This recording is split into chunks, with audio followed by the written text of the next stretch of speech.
Hi, my name is Aubrey Melton, and I'm showing you a screencast of how I use GradeCam to align my environmental science with objectives so I can track data. This also shows you how I actually make the tests and how I plan everything out. This is GradeCam. It's very easy to create a test. I have many tests. I actually have quite a few archived here. You can kind of see. I've been using this program for a long time. Final exams, AP environmental. But what I like about it is that I can show you how I make these tests and actually put them in so I can actually show you what I'm doing. I have biology and a couple other people's stuff. So my students just took an ecology pre-assessment test and I scanned them. But really what I want to show you is how I actually align all the questions to objectives. So what I do is I actually make a test. Oops, wrong button, sorry. I make a test, assessment unit test. And generally what I do is I break down all the objectives I need for that unit. And then for the pretest, I choose usually 2 questions per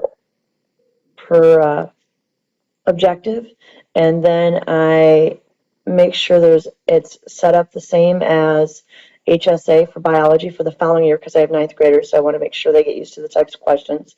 Some of the questions are very similar to the HSA, and some of them are actually in there. I actually have a BCR in here, and so anyway, every 2 questions, it has an objective, and then when I actually go through and do the GradeCam, I actually go through and put the actual objectives in this way, and I'll show you how I do that. I can actually choose Common Core, Learning Assessment Limits for Maryland. Most of mine are based on science, so I need to do this. And I'll just say 9th grade. And let's say I want to say abiotic factors. So I actually can find abiotic and align it, and I would actually choose that for that, but I'm not going to do that because it's not the correct thing.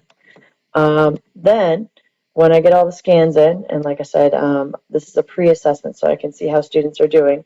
And generally, I take this information, and then I want them to at least have a 30% increase of their objectives or their learning goals. They get to choose their own as well, which is kind of nice, and then they'll get a certificate for reaching both my minimum goal and theirs as well if they make it. But here's a summary of what I really like to use. I can do an item analysis per question. So 30% of the kids chose letter A, and I'd have to look at the test. I can look at the scores overall. This is both my classes, nobody else. I can choose exam reports to see what they chose individually. And this is really what I like. I can add it like this.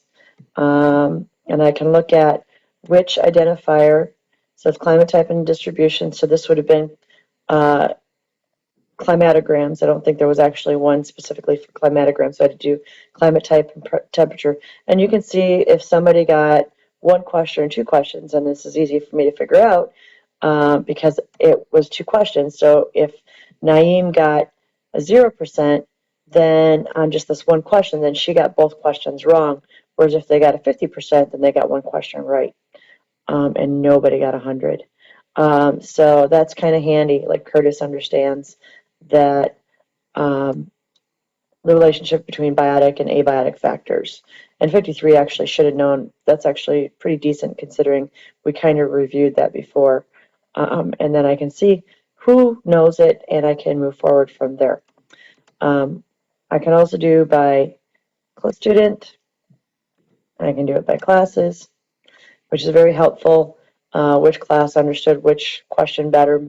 My first class is the first class I've taught, so sometimes I fix things, and you can see an increase of knowledge, which sometimes is not very helpful for my first block class that has environmental science. But anyway, what I end up doing is I actually end up doing the pretest, changing it, and then I can save it. Like I said, I can do a summary and I can print it out And usually I do it by standards and by students and print this out so I can actually observe how they did it to begin with and how they ended up with. And that's just for the GradeCam. That's what I do with the data. After that, I put it in jump rope, and I will show you that in the next video. Thank you very much.